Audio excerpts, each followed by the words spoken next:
আসসালামু আলাইকুম। সবাই কেমন আছেন? আশা করি ভালো আছেন।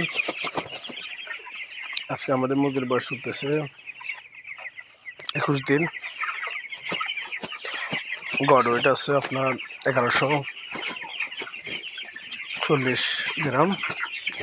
আলহামদুলিল্লাহ, সবাই মাশাআল্লাহ বলবেন। খাদ্য খেয়েছে 1200 পিস মুরগির মধ্যে কালার রাইসেস এবং মর্টালিটি সংখ্যা প্রায় 30টা। তাহলে আপনার 1170 পিসে খাদ্য খেয়েছে আজকে 21 দিনে 32 বস্তা।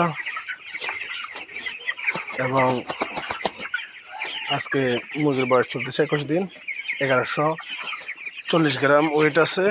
গড অ্যাভারেজ আরও 10-15-20 গ্রাম কম বেশি হবে, তবে আশা করি মোটামুটি ওয়েট ভালো আছে।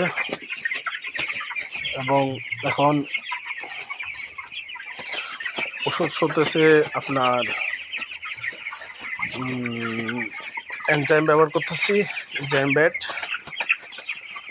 এবং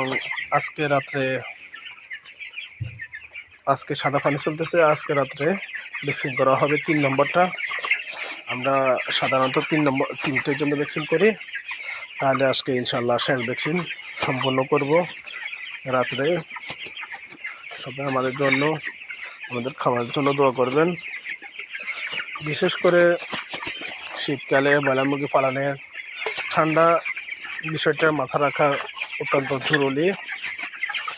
ইনশাল্লাহ মোটামুটি আমাদের দুইটা মুরগি হালকা সর্দি আছে, এর জন্য বঙ্গবেড ব্যবহার করা হয়েছে। মোটামুটি এখন ঠান্ডা না বললে আলহামদুলিল্লাহ চলে, আল্লাহর রহমতে আপনাদের দোয়ায়। ইনশাল্লাহ আশা করা যায় যদি এভাবে ওয়েটটা ইনশাল্লাহ ধরে রাখা সম্ভব হয়, বা এফসিআরটা এরকম ধরে রাখা সম্ভব হয়, তাহলে আগামী মুরগির বয়স 30 দিনের মধ্যে ইনশাল্লাহ চেক করা সম্ভব হবে। ইনশাল্লাহ আমরাও চেষ্টা করব 30 দিনের মধ্যে মুরগিগুলো সেল করা।